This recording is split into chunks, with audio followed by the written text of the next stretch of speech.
hidup sehat pemirsa. Nah, ini udah hari kedua ya bulan puasa.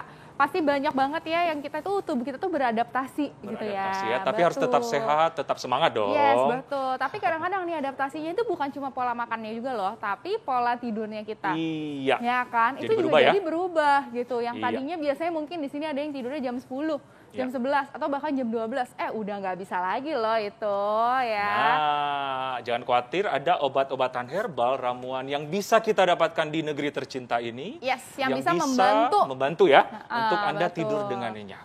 Iya. Makanya hari ini kita sudah ada Dokter Mute. Ini ahli herbal Ahli kita. herbal kita. Halo Dokter Mute. Halo. Apa kabar, Dok? Baik, alhamdulillah sehat. Oke. Ini ada fakta atau mitos nih dok yang beredar tentang ramuan-ramuan ini. Yang pertama, ramuan daun mint hangat disertai dengan madu dapat membuat tubuh rileks sehingga seseorang mudah untuk tidur. Ini fakta atau mitos dok? Ya, ini fakta ya. Wow. Fakta. Nah berarti ini bisa diminum ya dok ya kalau misalnya kita mau tidur gitu? Iya, bisa. Jadi kan gimana nih cara bikinnya dok? Baik, ini daun mint ya. Mungkin Yes. semua juga udah pernah tahu daun mint seperti ini yang biasa di kalau kita pergi minum dapat di minuman ya. Iya. Nah, daun mint ini mengandung namanya flavonoid, kemudian juga alkaloid gitu kan. Nah, dia fungsinya juga untuk berikatan pada reseptor yang membuat kita ngantuk, namanya reseptor GABA. Nah, kemudian kita kombinasikan dengan madu. Madu ini mengandung senyawa yang namanya triptofan. Triptofan ini fungsinya untuk membentuk namanya serotonin dan melatonin ya. Mungkin sudah tidak asing ya. Jadi untuk membantu hormon pembantu tidur ya. Oke, nah ini daun mintnya tadi yang dimasukin ada takarannya nggak sih? Minum, iya 5 gram ya, sekitar 5 gram, kemudian diseduh saja. 5 gram sekitar berapa daun? Lebih pastinya ditimbang ya, mungkin sekitar 10 ya, daun. 10 daun ya, kurang lebih seperti itu, tapi lebih pastinya memang harusnya baiknya ditimbang. Kemudian baru setelah hangat baru diberikan madu. Nah, aromanya daun mint ini juga menyebabkan tenang ya, relaksasi ya. Nah, sehingga bisa membantu untuk tidur begitu. Iya, oke. Nah, madunya dikasih 1 sendok aja, Dok. Madunya sesuai selera ya, 1 sendok boleh. Oke, nah ini bisa kita minum secara rutin ya, Dok ya? Iya. Disarankan sebelum tidur ya, baiknya kalau mengalami gangguan Sebelum tidur. Ya, sebelum tidur. Pokoknya waktu tidur itu kan yang terbaik di bawah jam setengah 10 ya. Ya. Gitu. Setengah 11. Jadi di bawah itu ya sekitar. Nah, kalau misalnya tadi ya kita sempat bahas sih Dok ya mengenai tidur itu kan kita pasti bangun jam 3 pagi ya. Tapi kan orang dewasa itu pasti butuh minimal 6 sampai 8 jam untuk tidur malamnya. Berarti kita itu harus sudah mulai tidurnya itu tuh jam 9 atau jam 10 itu udah paling telat ya Dok ya. Iya, nah, baiknya berarti dia diminumnya 1 jam sebelum atau pas lagi buka atau gimana tuh Dok? Baiknya setelah taraweh ya, agar pada saat kita taraweh juga tidak ngantuk ya. Sebelum sholat taraweh? Setelah sholat taraweh. Setelah sholat taraweh. Iya, nanti dia pas sholat taraweh langsung ngantuk ya Dok ya. Jadi ini efeknya seketika gitu Dok? Jadi sebetulnya ada kalau herbal itu kan nggak instan ya efeknya. Jadi memang ada prosesnya, mungkin sekitar 1 jaman ya gitu. Oke. Berarti 1 jam sebelum tidur disarankan. Boleh, disarankan boleh. Oke. Ya, ada fakta mitos selanjutnya nih, Dok. Yes.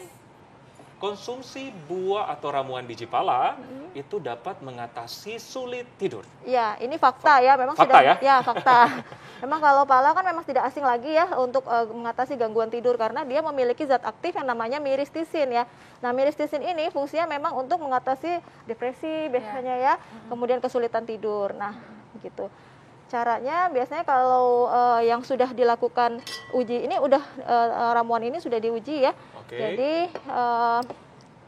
Jadi biji pala yang sudah dihaluskan sekitar 2 gram. 2 gram itu sekitar setengah sendok teh ya. Kemudian 1 sendok teh. Setengah sendok teh. Setengah sendok ya, teh. Kemudian pegagan ya. Nah, pegagan ini juga apa, Dok? Pegagan. Pegagan. Daun pegagan ya. Daun pegagan. Nah, daun pegagan ini mengandung flavonoid. Nah, flavonoid itu juga fungsinya untuk relaksasi kan. Kemudian juga karena dia sebagai herbal adaptogen ya. Adaptogen itu ada yang untuk mengadap tubuh kita tuh untuk stres ya, menghadapi stres. Merilis stres.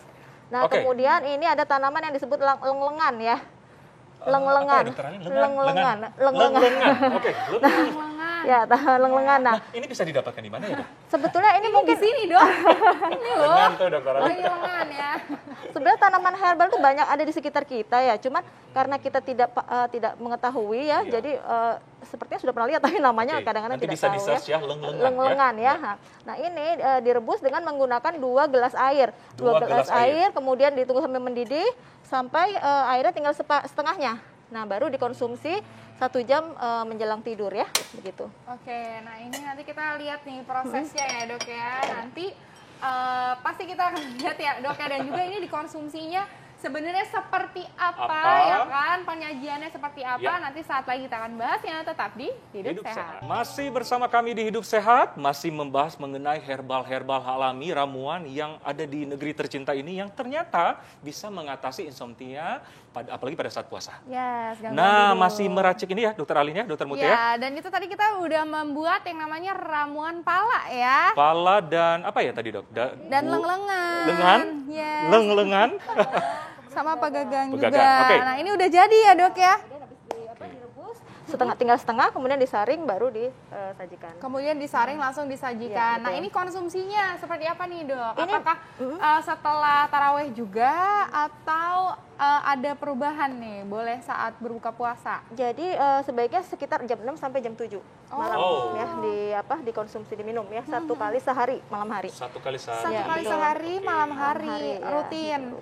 Nah, berarti ada ini lagi- juga boleh dicampur tadi ya dengan madu juga ya dok ya? Boleh madu boleh di itu. Dan ini sudah diuji klinis ya, aman selama 14 hari dilakukan pemeriksaan faal ginjal dan faal hati, itu ternyata aman. Oke, Oh. nah dok, ini kan tapi kita kan minumnya itu saat berbuka puasa, yang dimana kita itu perut kita itu kosong udah 12 sampai 14 jam. Apakah aman nih kalau misalnya kita langsung meminum minuman ini? Ya, jadi kalau pada prinsipnya herbal itu baik dikonsumsi sebelum makan, tetapi juga kepada kondisi-kondisi tertentu dapat dikonsumsi 1 jam setelah makan boleh. 1 jam setelah makan Iya. boleh ya, untuk pribadi yang sensitif ya mungkin ya. Oke. Minumnya setelah 1 jam setelah Setelah makan. 1 jam setelah makan. Yes, Oke, betul banget. nah terima kasih ini- dokter. Iya. Dokter, ini udah banyak banget ya, berarti kita udah sampai bikin dua loh ya. ramuan herbal. Yes, Bisa Anda betul. praktekkan di rumah ya. Iya, nah mungkin dokter ada tips terakhir nih dok untuk penderita gangguan tidur gitu kan yang ingin memanfaatkan herbal. Iya. Silakan dok. Jadi gangguan tidur itu kan